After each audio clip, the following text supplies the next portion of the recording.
दोस्तों, आज के भौतिक घटना के एपिसोड में हम एक ऐसे परिवार के साथ घटी आप बीती सुनेंगे जो एक पुराने कब्रिस्तान के पास रहते थे। तो चलिए बिना किसी देरी के इस डरावने घटना को विनोद जी के पॉइंट ऑफ व्यू से सुनते हैं, जिनके साथ ये घटना वास्तव में घटा था।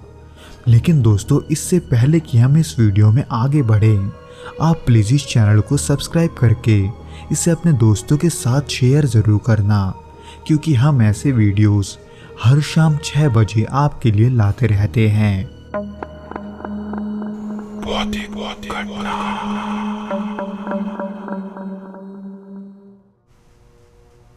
मैं उत्तर प्रदेश के एक छोटे से गांव का रहने वाला हूँ। 2006 की बात है, जब मेरे परिवार की हालत कुछ ऐसी हो गई कि गांव में गुजारा करना मुश्किल हो गया था। खेती बाड़ी के अलावा और कोई काम नहीं था और मेरी जिम्मेदारी मेरी पत्नी और 2 बच्चों की थी, जो उस वक्त सिर्फ 6-7 साल के थे। इसलिए मैंने एक बड़े शहर में काम करने का फैसला किया और आखिर में दिल्ली जाने का सोचा। पर दिल्ली पहुंचने पर हालत और भी कठिन निकले। पहले दिन तो हमारे पास रुकने के लिए कोई जगह नहीं थी। हमने रेलवे स्टेशन के प्लेटफॉर्म पर ही रात गुजारी। बच्चे थके हुए और भूखे थे और उनके इस हालत को देखकर मेरा दिल भारी हो रहा था। इसीलिए अगले दिन बड़ी मुश्किल से मैंने जैसे तैसे एक कमरा ढूंढा, जिसका किराया तो कम था, पर वो कमरा रहने लायक नहीं था, क्योंकि ना सिर्फ वो कमरा बहुत ही पुराना था, बल्कि उस कमरे के पास एक पुराना कब्रिस्तान था। आसपास का माहौल काफी सुनसान और डरावना था, लेकिन अपने मजबूरी को देखते हुए मुझे वो कमरा लेना पड़ा।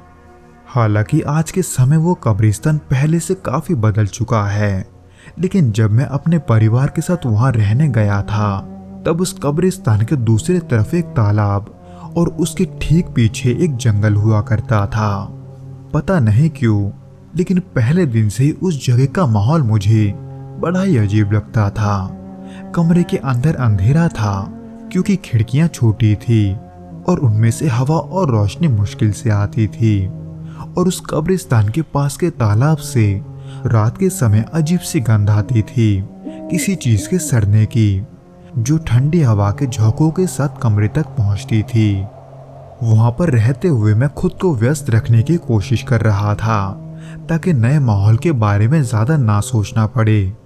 लेकिन तीसरे दिन से चीजें धीरे धीरे बदलने लगी। उस रात मेरी पत्नी पानी भरने के लिए कमरे के बाहर बने नल पर गई, लेकिन जब वो लौटी तो उसके चेहरे पर डर साफ झलक रहा था। उसने कहा कि उसने कब्रिस्तान के पास एक आदमी को खड़ा देखा है। वो आदमी लंबा था, लेकिन बहुत ही पतला और सफेद कपड़े पहने हुए था। वो हमारे घर की तरफ ही देख रहा था, जो मेरी पत्नी ने मुझे धीमी आवाज में कहा। पर मैंने उसकी बात को हल्के में लिया और उसे ये समझाया कि शायद वो कोई चौकीदार होगा, क्योंकि मुझे ये लग रहा था कि मेरी पत्नी वहां के माहौल से घबराकर ऐसा कह रही है। पर ठीक उसके अगली रात जब मैं सोने की कोशिश कर रहा था, तो मुझे अजीब सा बेचैनी महसूस हुआ।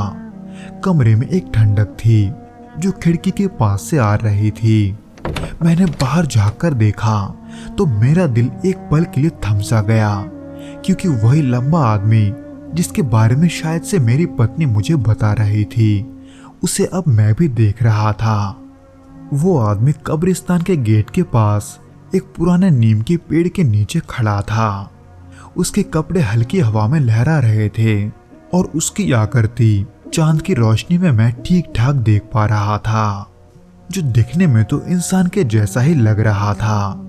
पर ना सिर्फ उसकी कद काठी लंबी थी, बल्कि उसकी बाजुएं वो कुछ ज्यादा ही अजीब थे, क्योंकि उसके दोनों हाथ उसके घुटनों के नीचे तक आ रहे थे, जो कि मेरी तरफ मुंह करके मुझे ही देख रहा था।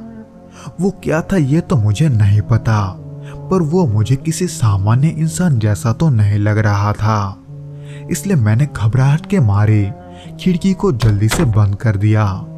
पर उस दृश्य को देखने के बाद मुझे नींद नहीं आ रही थी और उसके ऊपर से बाहर लगातार पेड़ की शाखाओं के हिलने की आवाज आ रही थी, जैसे कोई जानबूझकर उन्हें हिला रहा हो, क्योंकि बाहर हवा के झोंके इतने तेज भी नहीं थे कि वो बड़े पेड़ की शाखाओं को इतने जोर से हिला सके, जिसके वजह से सिर्फ मैं नहीं बल्कि मेरी पत्नी भी घबराने लगी थी।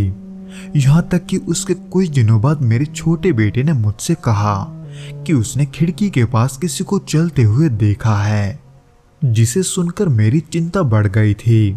पर उस समय मेरा हाल भी ऐसा नहीं था कि मैं कुछ कर सकूं।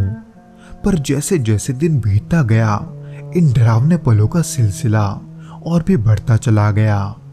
एक रात करीब 1 बजे मैंने दरवाजे पर खटखटाने की आवाज सुनी, जिसको सुनकर मैं सोच में पड़ गया था, क्योंकि वहां कोई ऐसा नहीं था जो रात में हमारे घर में दस्तक दे। पर उसके बावजूद भी जब मैंने दरवाजा खोला तब देखा कि वहां कोई नहीं है, जो कि अजीब तो था ही, पर उससे भी अजीब चीज तो तब हुआ जब मैंने दरवाजा बंद किया, क्योंकि मेरे ऐसा करते ही मुझे अपने पीछे से किसी के बात करने का आवाज आने लगा। पर वो आवाज इतनी धीमी थी कि उसके शब्द मुझे समझ में नहीं आ रहे थे, लेकिन वो बहुत ही डरावनी थी। उस रात के बाद चीजें और भी अजीब होने लगी। बच्चों ने कहना शुरू कर दिया कि वो एक काले साए को देखते हैं जो कमरे के कोने में खड़ा रहता है। मेरी पत्नी भी अब बार बार कब्रिस्तान की ओर देखती रहती थी, जैसे उसे कुछ दिखाई दे रहा हो। एक रात मेरे साथ भी ऐसा ही कुछ हुआ।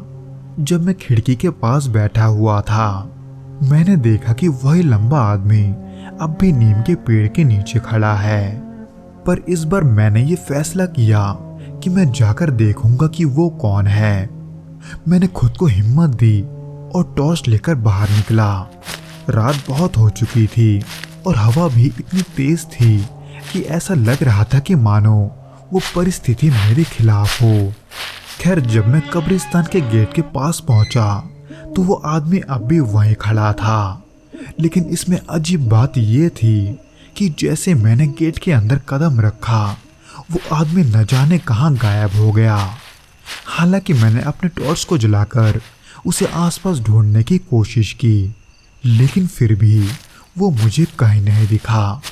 इसीलिए ये सब देखने के बाद और बीवी के बातों को याद करके ना सिर्फ मेरे रोंगटे खड़े हो गए थे, बल्कि मेरे पूरे शरीर में एक अजीब सी बिजली दौड़ने लगी थी। मैं वापस मुड़ने ही वाला था कि तभी मुझे पीछे से किसी के कदमों की आवाज सुनाई दी। इसलिए मैंने तुरंत ही पीछे मुड़कर देखा, लेकिन फिर से एक बार वहां कोई नहीं था। अब मुझे महसूस हो रहा था कि इस जगह पर वाकई में कुछ ठीक नहीं है। इसलिए मैंने घर लौटकर अपनी पत्नी से ये कहा कि हम ये घर छोड़ देंगे। हालांकि पैसों के दिक्कत के वजह से हमें फिर भी वहां कुछ दिन रहना पड़ा था, लेकिन वो अगले कुछ दिन हम वहां जैसे तैसे बिता रहे थे। मैं भी अब हर छोटी सी आवाज से चौंकने लगा था। कभी दरवाजे पर खटखट, कभी खिड़की के पास फुसफुसाहट और कभी कमरे में अचानक ठंड का एहसास। ये सब चीजें हमें हमेशा ये एहसास दिलाती थी कि हम वहां अकेले नहीं हैं।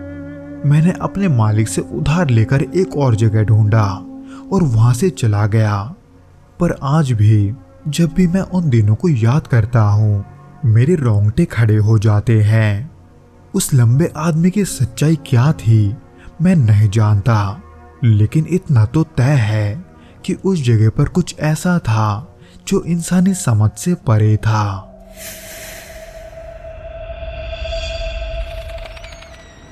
तो दोस्तों, ये तो था वो घटना जो विनोद जी और उनके परिवार के साथ घटा था। उम्मीद करता हूँ कि आपको ये पसंद आया होगा, और अगर आया हो तो प्लीज़ इस वीडियो को लाइक करके इसे अपने दोस्तों के साथ शेयर ज़रूर करना, और हमें कमेंट करके ये ज़रूर बताना कि आपको ये वीडियो कैसा लगा।